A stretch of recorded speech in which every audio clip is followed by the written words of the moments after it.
അകാലനര അല്ലെങ്കിൽ പണ്ടുള്ളവർ പറയുന്ന ഓമന നര നിങ്ങളിൽ പലരും നേരിടുന്ന ഒരു പ്രശ്നമായിരിക്കും. മുടിക്ക് നിറം നൽകുന്ന മെലാനിൻ എന്ന പിഗ്മെന്റ് ഹെയർ ഫോളിക്കിൾസിൽ കുറഞ്ഞു പോകുന്ന ഒരു അവസ്ഥയാണിത്. ഇതിന്റെ കാരണങ്ങൾ എന്താണെന്ന് നോക്കാം. നിങ്ങളുടെ കുടുംബത്തിൽ പാരമ്പര്യമായിട്ട് അകാലനര കാണുന്നുണ്ടെങ്കിൽ നിങ്ങൾക്കും വരാനുള്ള ചാൻസ് കൂടുതലാണ്. Vitamin B12, iron, copper, zinc, folic acid തുടങ്ങിയ പോഷകങ്ങളുടെ കുറവ് കാരണം ഇത് വരാം. മദ്യപാനം, പുകവലി, മാനസിക സമ്മർദ്ദം ഇവയൊക്കെ കാരണമായിട്ട് ശരീരത്തിൽ ഫ്രീ റാഡിക്കൽസ് കൂടുകയും അതുവഴി മെലാനിൻ കുറയുകയും ചെയ്യും. മുടിയുടെ സൗന്ദര്യം കൂടാൻ വേണ്ടിയിട്ട് ഇന്ന് ഉപയോഗിക്കുന്ന പലതരം കെമിക്കൽ പ്രൊഡക്ട്സ്, ഹെയർ ഡൈസ്, ഇടയ്ക്കിടയ്ക്ക് മുടി ഹീറ്റ് ചെയ്യുന്നത് ഇവയൊക്കെ ദോഷകരമായിട്ട് വരും.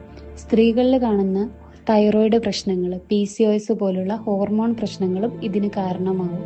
ഈ കാരണങ്ങളൊക്കെ കേൾക്കുമ്പോൾ പലർക്കുള്ളൊരു ഡൗട്ടായിരിക്കും, ഇത് ശരിക്കും തടയാൻ പറ്റുമോ എന്നുള്ളത്. പാരമ്പര്യമായിട്ട് വരുന്ന അകാലനര പൂർണ്ണമായിട്ട് തടയാൻ പറ്റില്ലെങ്കിലും ഒരു പരിധി വരെ തടയാനും വൈകിപ്പിക്കാനും പറ്റും. മറ്റുള്ള കാരണങ്ങൾ കൊണ്ടുള്ള അകാലനര ഒരു പരിധി വരെ ലൈഫ് സ്റ്റൈൽ ചേഞ്ച് ചെയ്യുന്നതോടുകൂടി റിവേഴ്സ് ചെയ്യാൻ വേണ്ടിയിട്ട് സാധിക്കും. പോഷകക്കുറവ് കൊണ്ടാണെങ്കിൽ മാക്സിമം നിങ്ങളുടെ ഡയറ്റിൽ നിങ്ങൾ ന്യൂട്രിയൻസ് ഉൾപ്പെടുത്താൻ വേണ്ടിയിട്ട് ശ്രദ്ധിക്കുക, അല്ലെങ്കിൽ സപ്ലിമെന്റ്സ് എടുക്കുക.